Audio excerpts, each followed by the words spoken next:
Graeme Neil Holloway. I think it was on that trip, but I remember going out and I was so ill when we were walking around the street and suddenly I pooed my pants. My what? Sorry about that.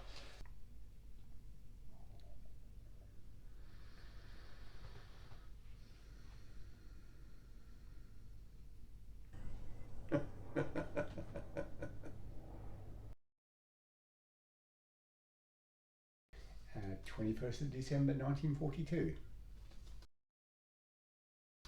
I was born in Takapuna and in a house that was at that stage a nursing home, but it's now just an ordinary house.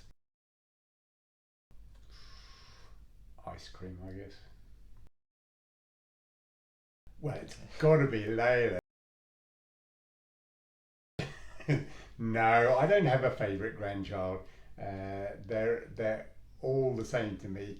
It's interesting because I was talking to somebody the other day about my sons and whether I would have such a thing as a favourite son. I said no, they're just all so completely different that you just got to love all of them exactly the same because they're all different. If they were all the same, I guess you could start making comparisons, but you can't.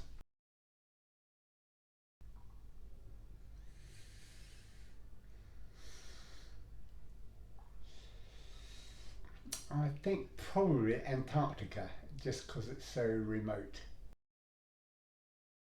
Yeah, it's very difficult to get there. I mean, you can go on one of these polar cruise type things, but I kind of mean onto the mainland and to where all the scientists are, and it's just would be such an amazing experience that I can't believe. I suppose similarly, you could talk about the North Pole, but I don't think it's a place. It's just some ice. It's not land or anything. So Antarctica. Climb escalators, and by that I mean fitness or being fit or being healthy or whatever is not just something you do once a day or you go to the gym for or something like that. Is you just take every opportunity to do something. So if you're going up the escalators, then you should climb up. If you have an option of a door that will automatically open or you can open it yourself, you should open your own door. You should run if you feel like it. You should just do things as part of life rather than specifically going to the gym or specifically going out for a run or all that sort of stuff. Of course, I do all those things in any case, but climb escalators seems to encapsulate that. Well, there is another one that I've talked about a lot, which is ready, fire, aim. So I mean, when you're creating a business idea or any idea, my thinking is that you think of the idea, think it through as much as you can, and then give it a go. And then having given it a go, then modify it. So the classic thing of firing an arrow is you get ready, you aim, and then you fire. And my version is you get ready, think about it, and then you give it a go, and then you find out what's wrong with what you just did. So the arrow goes too high or too low or to the side, and you adjust it. So spending lots of time doing market research or fiddling around with things, or is the name of my product the correct thing, or have I got the right price or anything? Those are all things that you can fiddle around with later.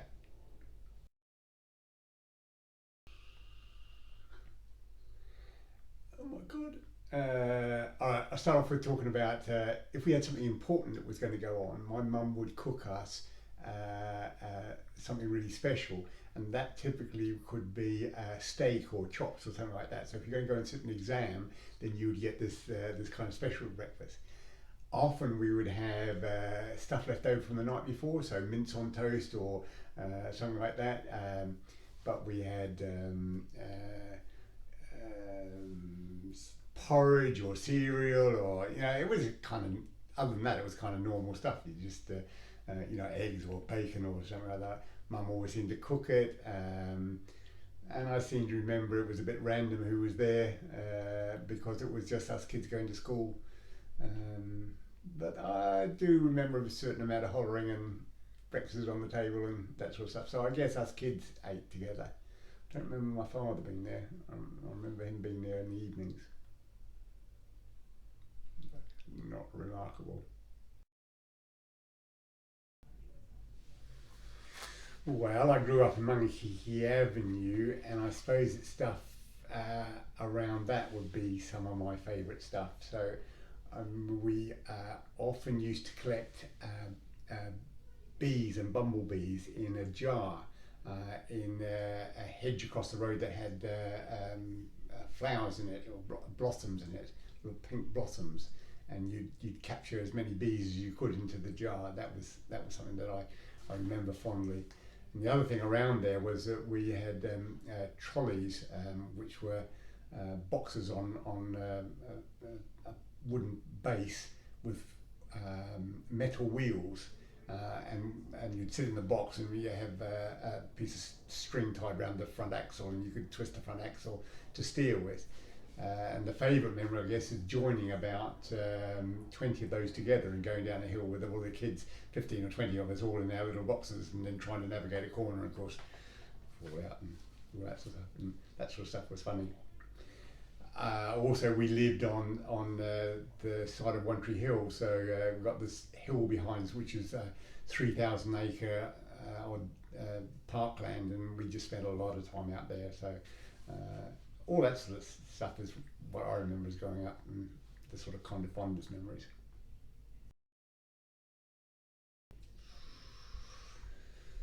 Didn't know them too much.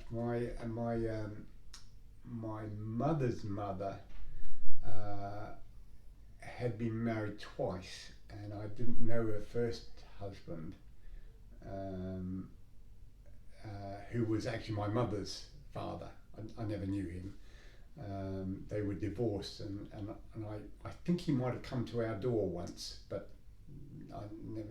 She was, when I knew her, she was married to a guy called Mac, who was a very dour Scot, who used to seem to me lived off porridge, and he taught me how to put yesterday's socks on by turning them inside out and rolling them up over your feet. And he talked about walking through the snow to school, and all that sort of stuff.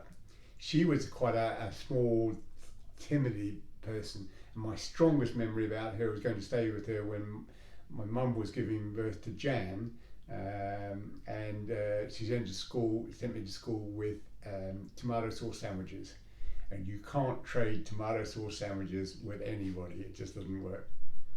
My dad's mum, again, I never knew that grandfather, but she lived on Waiheke Island next door to her daughter Mavis, and she was always a white-haired old lady as far as I was concerned.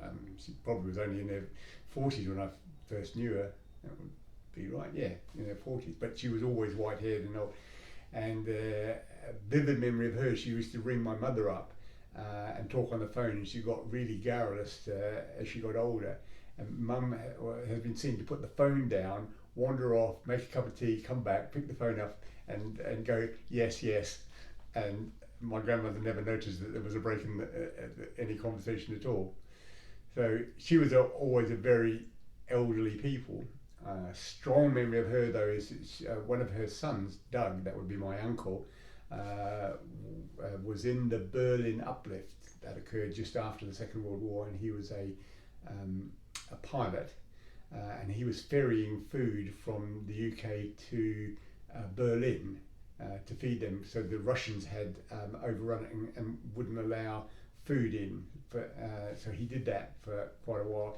And then he went back to New Zealand, and he was killed in a aircraft accident. He was the top dressing pilot, and he used to go out and get drunk a lot, and was very bad with the women. And we don't know quite why, but one night he crashed his plane into a hill, and that was it, dead.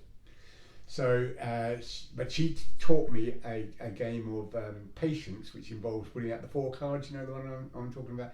And you discard the things, and she discard the cards from the same suit and try to end up with 4 aces. And she played that every night for 2 years while he was in the UK flying these planes.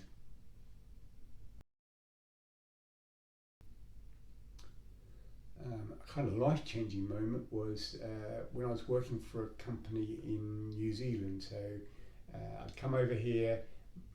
Marion and I and Ian went back to New Zealand, and I got a job working for a data processing company, and they did a test on us to find out our personality test, and I was told that I was ambitious, but I had no targets. I wasn't giving myself any challenge, and I thought about that a lot, and I went and I changed my life hugely after that conversation. It was just a kind of almost a throwaway line. That was inspirational. Another one that around a similar time was somebody said volunteer for everything, and I've tried to do that. When somebody says, shall we do something, I try as hard as I can. I can't always raise up the enthusiasm, but I try as much as I can to volunteer to do something. I don't mean be a volunteer, I mean just volunteer to do something. If somebody says, let's go so and so, I try to do that. I don't always succeed. Cool. And there's another guy who inspired me, and his name was Mr. Presley, and he was maths teacher at senior school. And very few of the kids got on with this guy, but me and maybe 2 or 3 others did. And he inspired me about maths. I mean, I had always liked arithmetic, but he really inspired me about that whole idea of mathematics rather than just addition and subtraction and things like that. I found him amazing. But in the first 2 weeks of which I was at school, I saw him cane somebody, and that frightened the bejesus out of me, seeing somebody get caned. Ooh.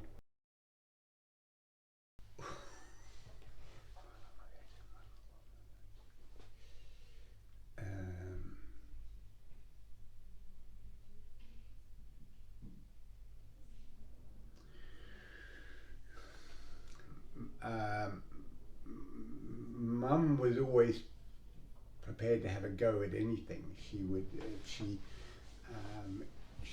for example, took up playing golf at about the age of 40, and within 3 or 4 years was winning cups and things. When we were younger, there was no kindergarten, so she set one up.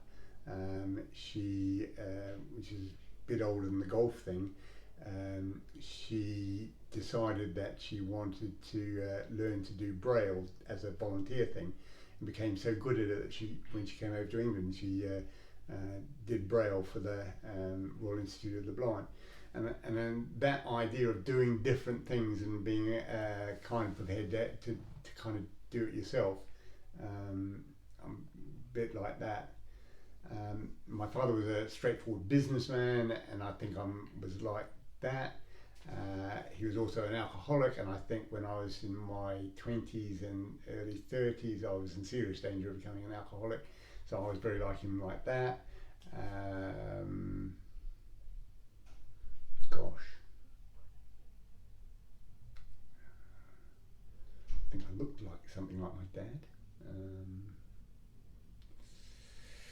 My mum always said, be anything you like as long as you're the best. And there's been a bit of that in me up until reasonably recently. And recently I've kind of come to the idea that no, being the best is not that important. But it used to be. I used to say, whenever you were playing a game or that, the idea of playing to win is important, in the sense that you should try your hardest. You don't get upset if you lose, but you should try your hardest. So in that sense, I'm the same. God, it's hard to think of how you're the same as your parents. Yeah. Well, I'm much more adventuresome in the sense of travelling and physical fitness, or my dad worked for the same company for 40 years, and of course I had my own company, and I think that's a lot different from what Mum did, and I did a lot of different things, and I've always kind of been restless about what I've done in everything. I kind of do something for a while, and then I get bored with that, so I go, oh, I think I'll do something else, and So not a lot of continuity, whereas I suppose it was how most people are and how people in New Zealand in the 40s and 50s were, is that you were much more set in what you were doing, not inclined to jump around and doing things, doing different things all the time. I think there's a greater overt pride in New Zealand. The thing that you hear all the time is somebody from New Zealand did this, or New Zealand's produce did this, or something like that, and people are going, for a little country we're so important. And in fact I get fed up by hearing that, because you go, well, for a big country we do really well as well. So there's a lot of professed pride. There's also a feeling that they're the teenagers of the world, so they'll kind of try anything that's new. They'll have a go at it and say, oh, we're going to be organic, or we're going to be nuclear free, or we're going to do all this without any rational thought about it. They just go, impulses like a teenager does, and go, we're going to just have organic food from now on. So that's our standard. And whereas here, we're much more measured about what we do, and we have this huge history about how we've done things, and that we do the right thing. It may not seem at times, but things like putting up trade barriers, or not artificially saying things. So New Zealand saying, oh, we're going to be nuclear free, means that the American Navy can't come in with their nuclear ships, and we don't do those sort of things. We're much more patient. It might not sound it with Brexit and that, but actually we're very good at shaping our way through events and things like that. So kind of we're the big brother over here, or actually the father, if you like, not the grandfather. It's all doddery and things like that, but the father of the world, and New Zealand's the teenager, and so leaps off doing irrational things, spends all its money and hasn't got any left, and please Dad, help me out, and let me open the bank of Mum and Dad a bit more, please. Yeah. Whoa. All right. When I decided, I hadn't really got much thought of travelling until I went to see my sister in Australia, and about 9 months later is when I came over to England. And at that time Brian was here, so I came over by ship, and I travelled down in the bowels of the ship in a cabin that had 6 guys in it, and we slept in bunk beds, and I remember my sister gave me a 10-shilling note, which that was Jan, and this was quite a lot of money. She'd saved up this money for ages to give me, to send me on my way. And the ship, they did that thing with streamers on the side of the ship, and so you held the streamer, and as the boat pulled away, your mum and dad or whatever held on the other end of the streamer, and tears and all that sort of stuff, and the band playing and that sort of stuff. And then it went out through the Waitemata Harbour, and it got outside, and I was in bed, and the ship started to go like this, and you go, oh God, and it's dark, and your stomach starts rumbling and that. And then we travelled all the way over to the UK, and we stopped at 6 or 8 places, and these were all exotic things. I can still remember we went to the Cook Islands first, and we went to Tahiti, and we went to Acapulco. We went through the Panama Canal. We went to all these places and they were just outstandingly different to what I've been used to. I remember street food in Tahiti. I'd never seen street food where they were cooking it over an open fire, and you're eating stuff you didn't know what it was. Or taxi drivers taking us to brothels when we said we wanted to go somewhere in the evening in Acapulco, or all that sort of stuff. It was just such a huge experience. And when I landed at Southampton and I came up on deck, I really had a sore head that morning. I'd had quite a lot to drink the night before, and there were all these buildings and they all had chimneys on them, and you go, oh my God, it is just like Coronation Street. And I was absolutely terrified of what it was like.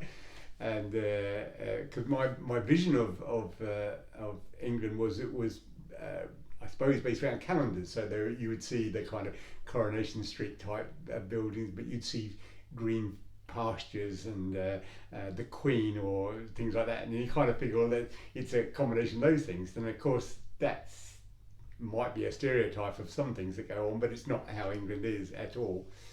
But the first few months I found quite challenging. I didn't have much money. I remember my parents had gone away just after I had landed, and I got in touch with a girlfriend that I had there to borrow £30 off her. This was a terrible thing to do, but I had no way of surviving money. And I stayed with a family called the Simpsons. Simpsons. That doesn't sound quite right.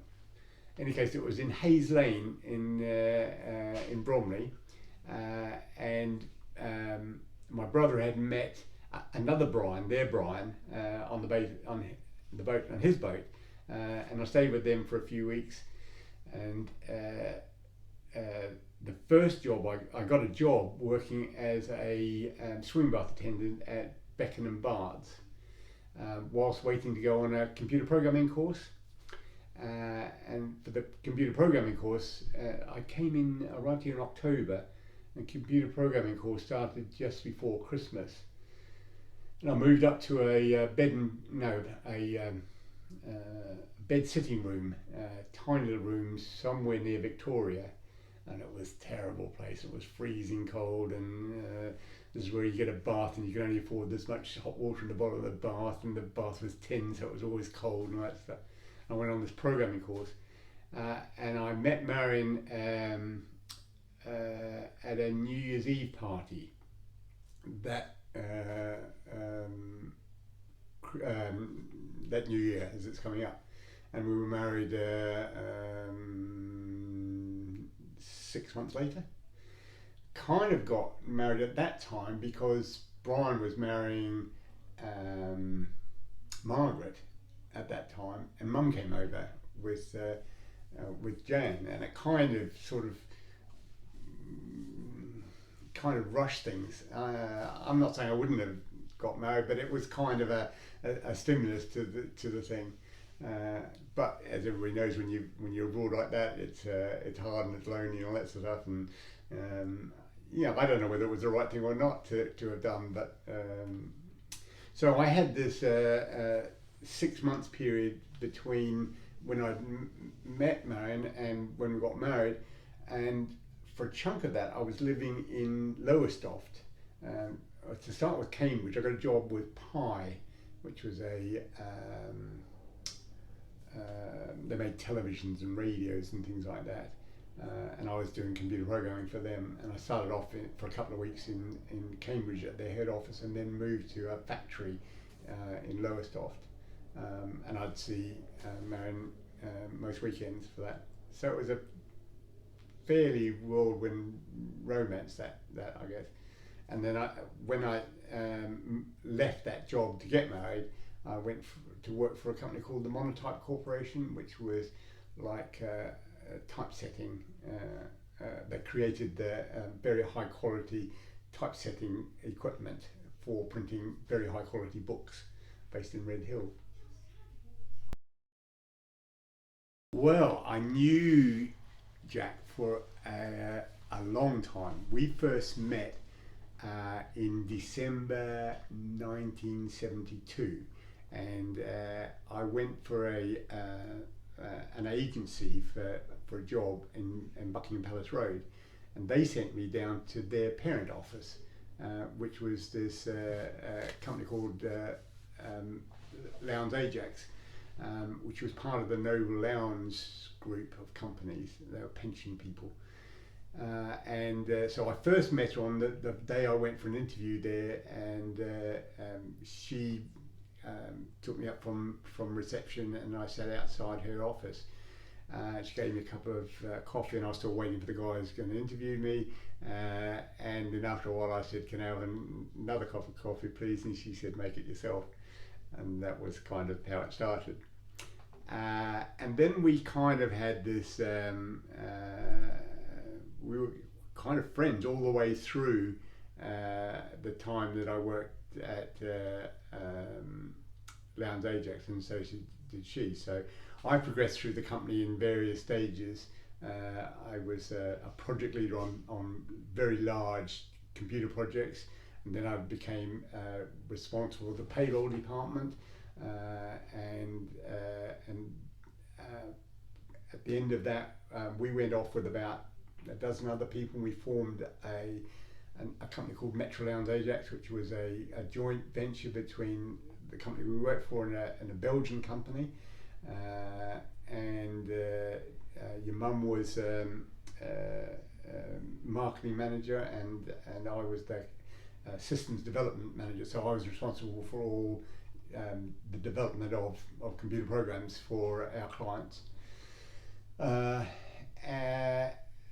And it was that way until we were quite close, and I used to ring your mum up and things like that. And then when I left Marion, I went round to see her. I just dropped in on her on the Sunday afternoon. The pair of us laughed about it because I came in and I asked for afternoon tea, and basically I didn't leave. And that's how we got to be best of buddies, shall we say, and not that we hadn't been close, a bit close before that, but this is how we became best of buddies. So after about, I think a couple of months maybe, I moved in, and let's think, that was 1980, tail end of, and I didn't get divorced from Marion until 1985, and then we got married in 86 and we had you in 87, so that was the progression of it. One of the things about those 5 years is that I didn't want to be in a situation which quite a lot of guys I'd known had come out of a marriage and then met up with somebody else and then sort of felt a rush to go and get married and then made a complete hash of that one as well. And you know, if was anything was ever going to come of this, I wanted it to be based on a substantial thing that I wanted to make sure. So as I said before, marrying, it was quite a whirlwind thing, and not that I felt that was wrong, but I just felt that with 3 sons around, this was a big thing for Jack to shoulder, and that would be difficult for her, and it has over the years been difficult, the fact that she's got stepsons as well as sons, and I wanted to make sure that we were all comfortable with that. So we moved from her house in Tatsfield to Beckenham in '83, primarily because Marion insisted that the place in Tatsfield was too small for us to have 3 stepsons coming to live. That was the kind of motivator, although I'm sure we would have done it in any case.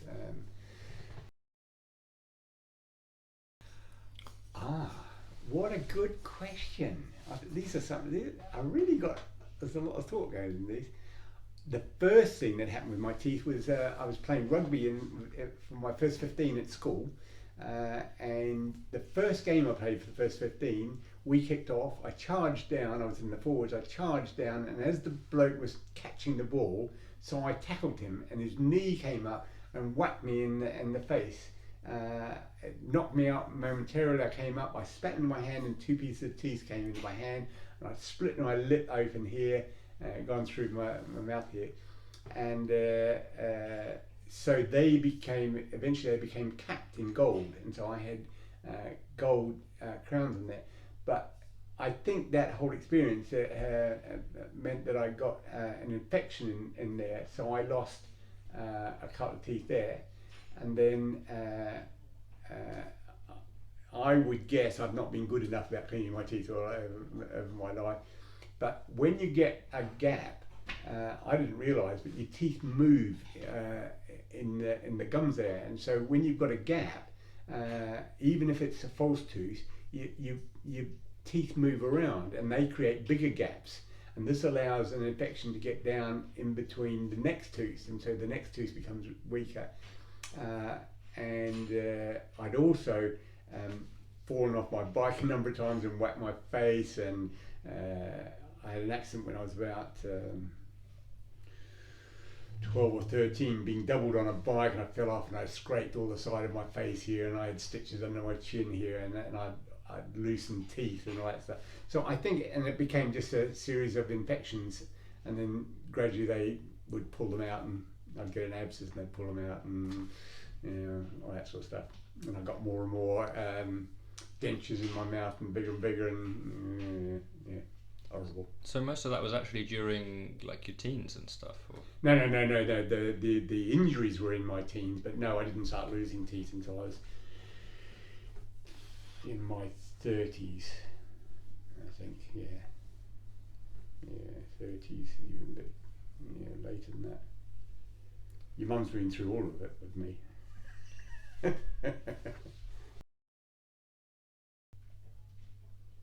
Whoa, that's a longish story, but again a good question. So I had it done in Hungary because it was about a third of the price that I'd have to do it here, and also I felt that they were experts in this field, that whereas it's not been a very common thing up until recently to have it done in the UK. So this is having implants put in. Basically, I went over there, and I still had at that stage, I think 3 teeth left. And basically what they did was they pulled those teeth out, and then they cut round the gum, all the way around the gum, and all the way around that gum, down to the bone, and then injected into my gums, I think just at the top here, artificial, or not artificial, but pig's bone, to make, because if you don't have your own teeth, then the bone recedes, and you need that bone in which to be able to drill into.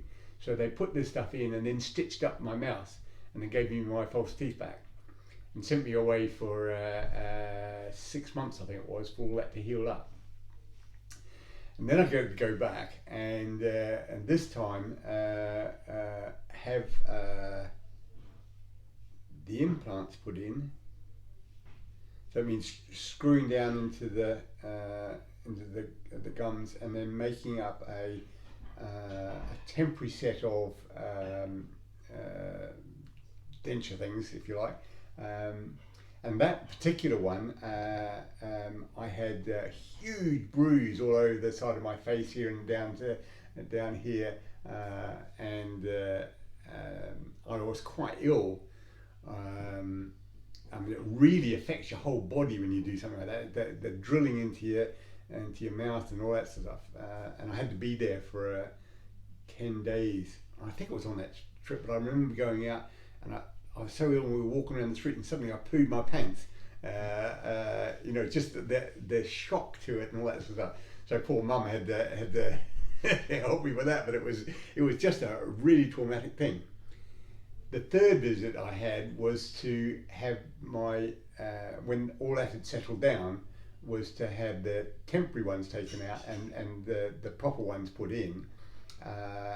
And that was just amazing. That was only a few days, and we went, and that particular one I went with Teresa and Peter, and we went up and down the Danube on a speedboat, and we went, was it that one? We went to the opera, but we did all sorts of things in Budapest. It was absolutely amazing, and to get these things, it has just been the best thing that's ever happened to me. Because when I had dentures, the biggest problem with a denture is you get little bits of food in underneath your denture. So it might be even the pips off strawberries, really, really minor stuff, but it acts like sandpaper on your gums, and it wears a hole in it, and then you've got an ulcer in your mouth. And I was continuously having ulcers in my mouth. And now now also I can eat anything, which when your dentures are dropping down, you have to try and keep your mouth closed and all that stuff. So suddenly I'm able to smile all the time. I'm able to eat anything. Do anything. It was just staggering to have that done. Fantastic.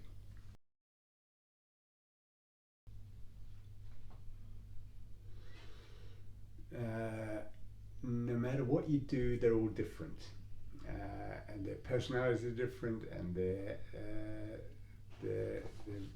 views about life are different. Even though you try to bring them up exactly the same, they turn out to be hugely different, but on the other hand, hugely the same. I find that kind of reassuring. What else have I learned about children?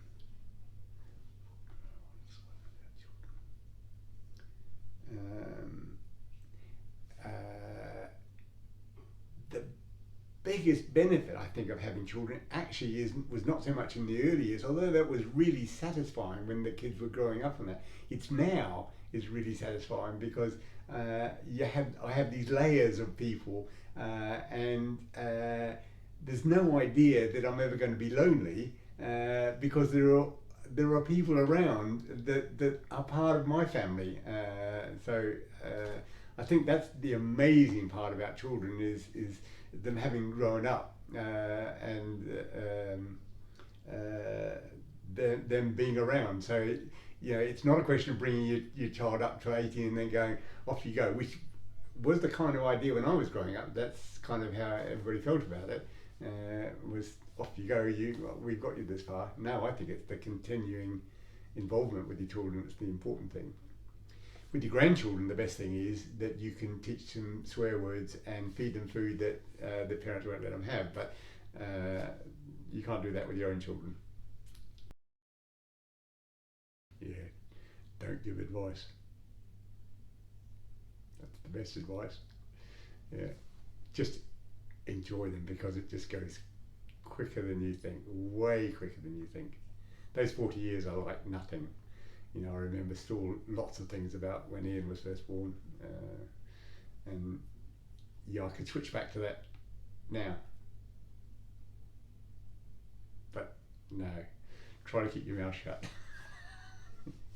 Is the best thing as a parent and grandparent. I'm full of advice for all sorts of other things, but raising children is not a good one.